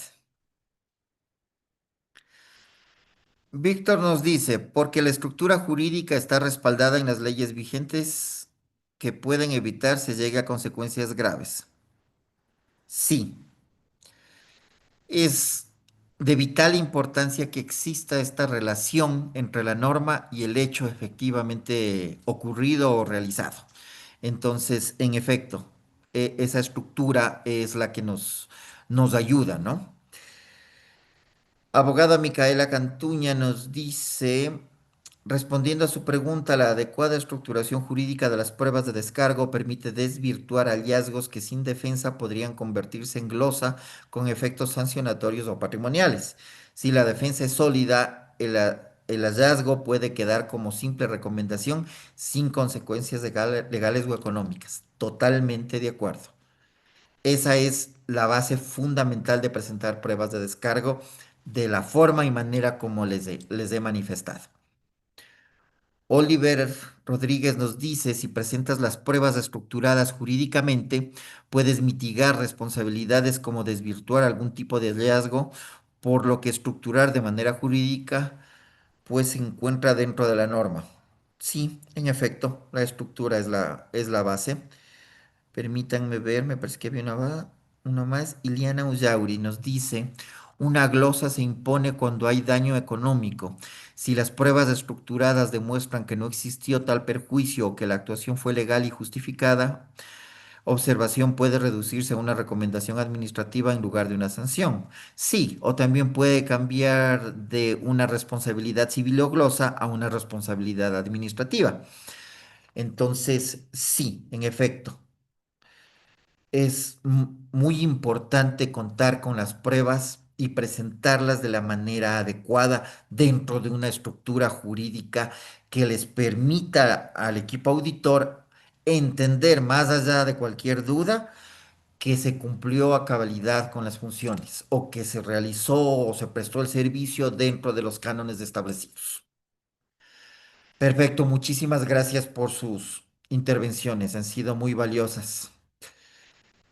Ahora vamos al último módulo, que tiene que ver con los criterios actuales de la Contraloría General del Estado y jurisprudencia aplicable. ¿Sí? A ver, en este punto he querido, en primer lugar, sacar a relucir esta resolución de mayo del 2025. Específicamente su número, lo vuelvo a decir, es la CGE-DAF-2025-021. En esta resolución establecen el reglamento de elaboración de informes de auditoría gubernamental, desarrollando, en primer lugar, un entorno de control interno que introduce obligación de evaluar manuales, procesos y controles existentes y no solamente verificar los resultados. Es algo parecido a la jurisprudencia que les comenté sobre el principio de legalidad, que ya no solamente los jueces se van a focalizar en el objeto central de mi demanda, en mi petición concreta, sino que tienen que también revisar todo el proceso de donde nace, todo el expediente administrativo en sí y no solo las partes específicas que se están enunciando. Aquí es lo mismo. Les están exigiendo a los auditores que no se fijen solo en los resultados, sino que vean todo el marco normativo, todas las resoluciones, toda la trazabilidad documental que les permitió llegar a realizar esa compra o hacer ese desembolso o a contratar tal servicio. ¿Sí? En segundo lugar está la proporcionalidad y razonabilidad en hallazgos. Básicamente les exigen al equipo auditor que valoren la intensidad y gravedad del posible incumplimiento para ajustar alcance de la observación. Aquí cabe el ejemplo que les puse del tema de locomotoras. si las locomotoras fueron efectivamente entregadas, existían actas de entrega-recepción, nunca hubo ningún problema. Es más, hasta que se cerró la empresa Ferrocarriles del Ecuador, esas locomotoras prestaron su servicio. Era proporcional y razonable que a todos los miembros del, del equipo paritario de la comisión como tal les hayan glosado con el valor total de las locomotoras. ¿Qué creen ustedes? Para mí es una barbaridad total, porque si me están glosando por el valor total de un bien, quiere decir que ese bien nunca se recibió. Más o menos como lo que está pasando con Progen. En ese tema, 100% se tiene que glosar a los responsables por el valor total, porque nunca recibimos los motores, nunca se pusieron ni en marcha, nunca ni siquiera se terminaron de armar. Cabe una glosa por el valor total del contrato, por supuesto. Pero si es que es un caso en el que recibí el bien, utilicé el bien, que la Contraloría venga a decirme que como estaban con kilometraje las locomotoras, entonces es como que no se recibieron y les gloso por el valor total. Imagínense, no existe proporcionalidad. En tercer lugar, tenemos la ficha técnica de evaluación de descargos. Esta famosa ficha técnica debe contener la identificación específica del hallazgo, la documentación aportada por la institución o por el servidor, la valoración formal de toda esta documentación. Aquí es donde se determina la pertinencia, la suficiencia y la oportunidad. Aquí se puede verificar si es que son copias simples, si es que fueron entregadas fuera de tiempo, si es que son documentos que no tienen nada que ver con la observación realizada.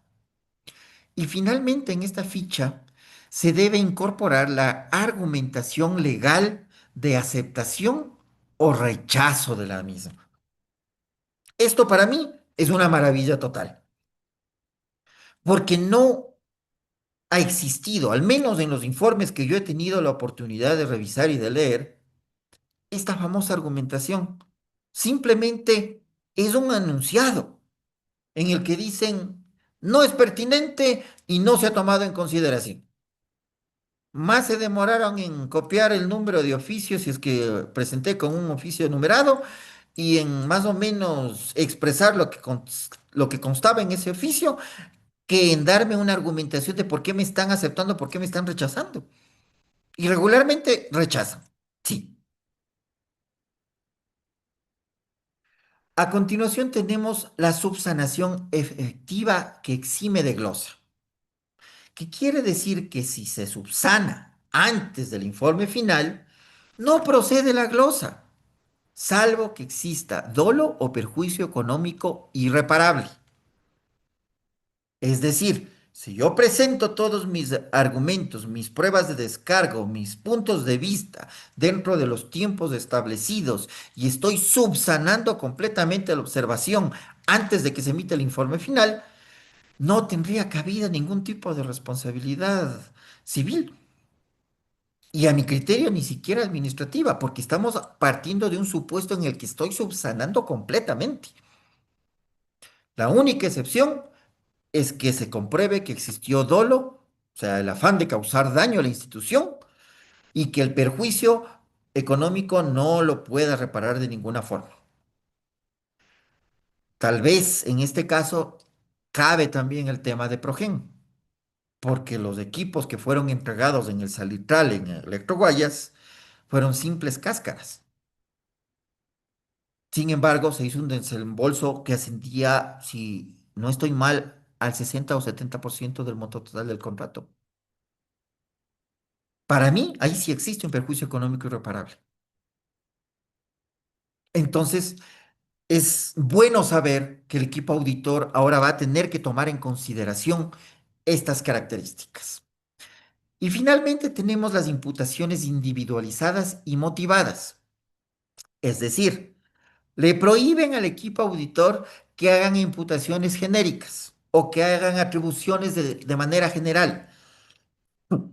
Perdón, pues cada hallazgo debe vincularse con norma, hecho y persona específica y otorgar la motivación jurídica que permite asumir que existió tal o cual perjuicio.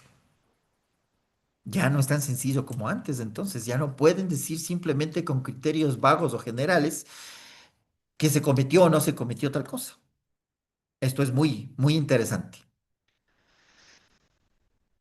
Viendo la aplicación práctica de esta resolución, básicamente obliga a la Contraloría General del Estado a considerar sistemas internos existentes, no solo resultados superficiales. Aporta un sustento jurídico para exigir la eliminación de glosas cuando se demuestra la subsanación y permite la argumentación en sede administrativa o contenciosa sobre la base de qué hallazgos no han sido formulados con proporcionalidad ni vinculación normativa clara. Ya no es cuestión simplemente de decir, ok, la locomotora tiene kilometraje demasiado alto, a mi criterio, entonces se la tiene por no recibida. No puedo, tengo que justificarlo. ¿Y cómo lo justifico? El equipo auditor debe tener un técnico especializado en la materia que le permita tener una idea clara de lo que está auditando. Así de simple. Tenemos una pregunta en el chat, permítanme, por favor. Iliana Yauri nos dice, ¿y qué sucede si respondí con mi justificación tras la lectura del informe del borrador? Ya ha pasado un año y medio desde entonces, e incluso más tiempo en otros exámenes de Contraloría, y hasta la fecha no he sido notificada para la lectura del informe final, ni se me ha enviado dicho documento al casillero electrónico. No tengo mi derecho al debido proceso hasta qué tiempo me pueden notificar multas. A ver, plazos y términos para entregas existen. En la ley de la orgánica de la Contraloría General del Estado existen plazos fatales para la aprobación del informe final, que es 180 días contados desde la emisión de la orden de trabajo hasta que se aprobó. Si pasa de los 180 días, está caducado. La otra caducidad va desde que se notificó con la predeterminación de responsabilidades hasta que se emitió la resolución confirmatoria o de desvanecimiento de la glosa o de la responsabilidad. Son igual 180 días. Y la tercera es que la Contraloría tiene 7 años para auditar desde que se cometió específicamente el hecho. No pueden hacerlo de manera general. Entonces, en la pregunta específica realizada, para mí, si ya no han notificado con el informe final y el informe final hasta ahora no está aprobado, puede estar encasillado en una de estas causales de caducidad. Si es que caduca, puedo en el momento determinado, en el recurso de revisión, plantear la caducidad, porque las resoluciones de Corte Nacional dicen que puede hacer la Contraloría de oficio o se puede acudir a la judicialidad para obtener la caducidad. En la práctica, les puedo comentar que la Contraloría ha incurrido en la barbaridad de otorgar la caducidad parcial, tomando en consideración que las responsabilidades nacen de un mismo examen especial, de un mismo hecho. Han optado por decir, ok, las responsabilidades administrativas están caducadas por el Ministerio de la Ley, pero las responsabilidades civiles sí están en firme y tiene que seguirse el debido procedimiento. ¿Se dan cuenta de la barbaridad? Entonces, en la práctica les puedo decir que la caducidad es la vía más expedita para obtenerla, es acudir al Tribunal Contencioso Administrativo. Pero yo siempre sugiero que agoten toda la instancia administrativa. Yo sé que no es obligatoria, pero si ustedes agotan toda la instancia administrativa, tienen más prueba que pueden actuar dentro del proceso y eso les ayuda para que el tribunal resuelva en estricto derecho en la primera audiencia. Así de sencillo. Perfecto. Ahora, con esta base vamos a una jurisprudencia relevante. Es específicamente la sentencia 1550-16-EP/21 de 7 de abril del 2021. Fue emitida por la Corte Constitucional en una acción de protección interpuesta por el exgobernador contra una glosa de viáticos en el periodo 2001-2003. ¿Qué es lo que le hace interesante a esta sentencia? Es que aquí se le reconoció a la Contraloría General del Estado que actuó dentro de los plazos. Es más, estuvo dentro de los 5 años, eh, mejor dicho, déjenme replantearles. La auditoría se realizó a los 5 años, cuando tenían hasta los 7. Tenían además cumplidos los plazos de 180 días, tanto desde que se emitió la orden de trabajo hasta el informe final, como desde la predeterminación hasta la resolución confirmatoria o de desvanecimiento. Se confirmó que existió debido proceso, que la glosa fue notificada, que hubo el derecho a la defensa y que se valoraron todos los descargos. Es por esto que la Corte manifestó que no evidencia que se haya vulnerado el derecho a la defensa y que la Contraloría actuó conforme a la norma. La motivación clara de la glosa respaldó la validez del procedimiento. La actuación de la Contraloría General del Estado fue conforme a derechos y formalidades. Su aplicación. Esta sentencia sirve de precedente para validar glosas bien motivadas, pero también para impugnar las que no incluyan justificación técnica detallada. ¿A qué voy con esto? A que esta sentencia le sirve de precedente a todos los abogados de la Contraloría para demostrar que en los casos en los que existe la motivación, que se ha cumplido con todos los requisitos, no hay nada que argumentar, no hay nada que reclamar. Pero si es que en el examen especial se demuestra que no se cumplieron los plazos, que se excedieron en los tiempos, que no motivaron y que no tomaron en consideración todos los descargos, les puede jugar en contra. A que se den cuenta qué importante es esta jurisprudencia. Finalmente, tengo una jurisprudencia más, mejor dicho, dos jurisprudencias más que al ser relativamente similares, las resumí de esa manera. En primer lugar, tenemos la sentencia 335-16-EP/21 de 3 de mayo del 2021, emitida por la Corte Constitucional. Los hechos fueron que se planteó una acción de protección contra decisiones de instancias administrativas previas. El Pleno desestimó la acción por falta de base fáctica para la vulneración de derechos. La Corte básicamente manifestó que de conformidad con los elementos presentados no se advierte una vulneración a los derechos tratados, pues se requería una evidencia clara de vulneración de derechos, como el debido proceso o la motivación, y la ausencia de un fallo justificativo no basta para demostrar una violación concreta.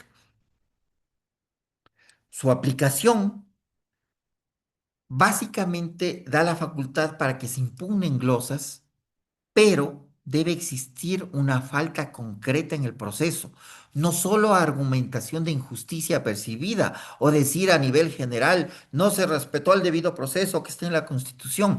Tengo que demostrar en qué fase y por qué no se respetó el debido proceso o cuál es exactamente la causal de nulidad. No dejarle simplemente al tema general.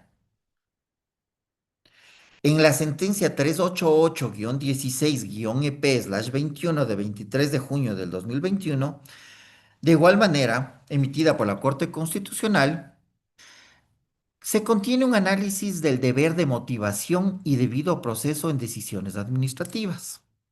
En este caso, el accionante denunció un auto sin motivación clara en un caso de habeas data. Si bien la Contraloría General del Estado no está involucrada directamente, sí se abordan principios similares de debida motivación. El- la Corte básicamente dijo que la garantía de que las resoluciones administrativas sean válidas es que cuenten con una explicación de razonamiento y argumentos jurídicos utilizados. No se puede dejar al libre albedrío. Su aplicación reviste de importancia al momento en el que se puede exigir a la Contraloría General del Estado que motive de manera técnica y normativa cada glosa bajo esta regla jurisprudencial. Y no solamente basarse en criterios generales, en un montón de texto que, aunque no me lo crean, muchas veces he visto que es bajado de Google y que no aporta en absolutamente nada a la motivación.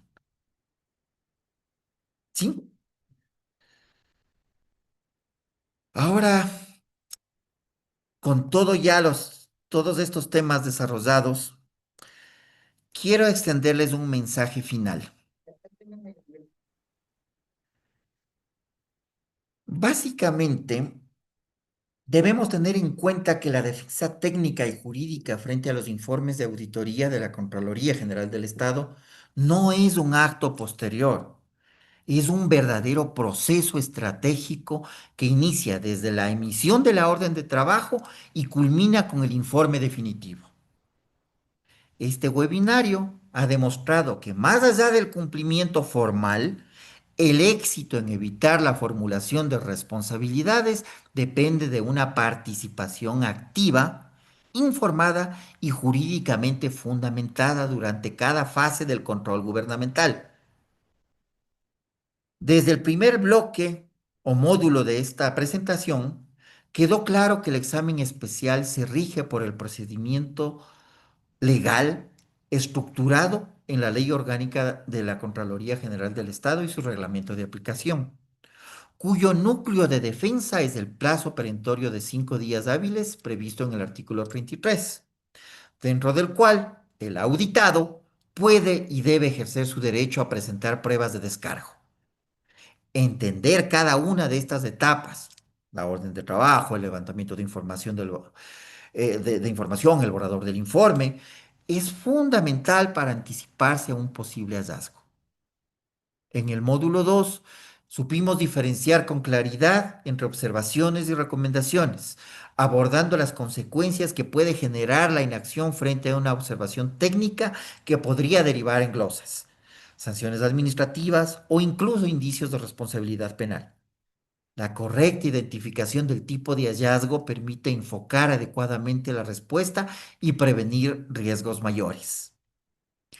El módulo 3 profundizó en la naturaleza y requisitos de las pruebas de descargo, su pertinencia, validez, suficiencia y oportunidad. Pues no basta con entregar documentos, se requiere una estructura técnica y argumentativa basada en normas y hechos que permita al auditor valorar correctamente la información. Los errores en esta etapa son comunes y muchas veces letales desde el punto de vista procesal. Finalmente, el bloque 4 permitió integrar criterios actualizados de la Contraloría General del Estado en virtud de la resolución CGE-DAF 2025-021, que ha incorporado exigencias como la razonabilidad, la motivación individualizada de hallazgos y la ficha técnica obligatoria de evaluación de descargos. Junto a esto, la jurisprudencia de la Corte Constitucional reafirma que el debido proceso, la motivación y la valoración técnica de pruebas son las condiciones ineludibles en cualquier procedimiento de control. Cuando estas garantías son vulneradas, existen mecanismos de defensa en sede administrativa o contencioso administrativa. En conclusión, este curso proporciona las herramientas jurídicas y prácticas para que funcionarios, abogados institucionales y asesores técnicos puedan ejercer una defensa estratégica, legítima y efectiva, garantizando no solo la protección del interés público, sino también el respeto a los derechos constitucionales de los servidores públicos y entidades auditadas. La anticipación, la estructura probatoria y la argumentación jurídica sólida no son opcionales, recuérdelo siempre, son indispensables para su defensa. Con esto, les agradezco mucho por su participación y por todos los criterios que han podido vertir a lo largo de este webinario. Les pido mil disculpas por las dificultades con la conexión en Internet, pero menos mal las pudimos superar. Muchas gracias. Muchísimas gracias, Fernando. Hemos estado muy atentos a todo el proceso. Les agradecemos infinitamente por todo su atención. Y muy bien, vamos a dar por terminado el webinario. Vamos a comenzar a pasar ya algunos datos importantes que yo sé que a ustedes les interesa un montón. Entre ellos, primeras indicaciones. En el grupo que nosotros hemos tenido creado, vamos a pasar justamente material y la grabación del curso, porque todos conocemos que a veces nos falta una partecita y queremos profundizar en algún tema, primero que nada. Segundo, vamos a comenzar, voy a pasarles en este momento una evaluación, por favor. Sí, muchísimas gracias a todas las personas que están indicando, muy contentos con todo lo que ejerce justamente Fernando en todos sus procesos de capacitación y los miércoles legales. Y por favor, para que ingresen en este momento a el enlace que les acabo de proporcionar. Este enlace lo que nos permite a nosotros es evaluar el proceso de la capacitación y también les va a permitir en algún momento que ustedes deseen solamente con poner sí, tener una opción del 50% de descuento en algún curso justamente que requiera usted. Esto es súper importante, por favor, así que ahí lo va a poder poner directamente. Adicional, Fernando, ¿cómo podemos contactarte contigo para cualquier cosa o cualquier requerimiento? Muchas gracias, Gabriel. Sí, acabo de compartir una imagen en donde constan todas nuestras redes sociales y contactos. Cualquier cosa, como les manifesté en el chat, quedo totalmente a las órdenes, ¿sí?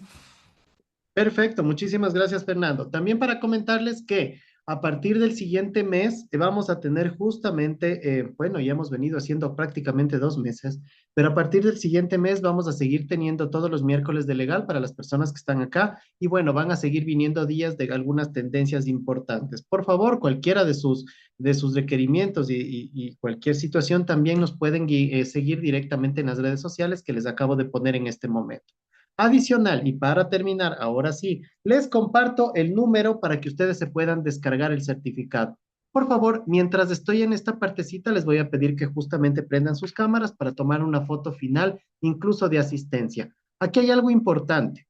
Cuando nosotros hacemos el proceso de lo que son los certificados, de lo que acabo de mencionar, esto es un proceso netamente del ministerio. Al ser un proceso netamente del ministerio, lo que nosotros somos solo los emisores, nosotros lo que hacemos, mejor dicho, nosotros solamente somos los que damos el curso. Así que, por favor, si es que existe algún problema en su registro o algo por el estilo, no te digo que nadie te va a contestar, sino que obviamente te voy a dirigir a una persona del ministerio, ¿de acuerdo? Para que te puedas descargar el certificado, que yo les recomiendo que sea a partir de mañana. Puedes hacerlo directamente en uno de los enlaces donde te registraste, en lugar de poner el código, perdón, en lugar de registrarte en un nuevo curso, te vas a la opción de obtener certificado. Eso significa, y ahí te va a pedir un número. Si no te registraste anteriormente, como no estás registrado, obviamente no te va a coger el proceso de descarga. Así que recuerda ese el punto, por favor. Para terminar, ahí puedes observar, es el código 6826-820, el cual también va a ser pasado al grupo para que ustedes se puedan descargar. De igual manera, puedes comunicarte al WhatsApp de soporte para que nosotros te podamos atender y justamente salvaguardar cualquier cosa o cualquier requerimiento que tengas. Sin más, agradecerles infinitamente por todo el proceso. Muchas gracias, Fernando, por la excelente disertación. Y les pido, por favor, prender sus cámaras nuevamente para tomar la foto final. Les agradezco mucho. Recuerden que ese es un proceso de asistencia. Gracias, Mabel. Oliver, te agradezco. Katy, qué bueno verla por acá. No es la primera vez que le veo en los cursos. Me encanta que estén viniendo. Ya nos conozcan. Iliana también. Sí, muchísimas gracias. Y vamos, por favor, una super foto para terminar. Muchísimas gracias. Perfecto, les agradezco mucho. Y esta foto también les paso al grupo para que nos conozcan. Gracias por todo, hasta una próxima y bueno, bendiciones. Gracias Fernando y nos veremos pronto. Hasta una Muchas próxima. gracias a todos. Una buena noche.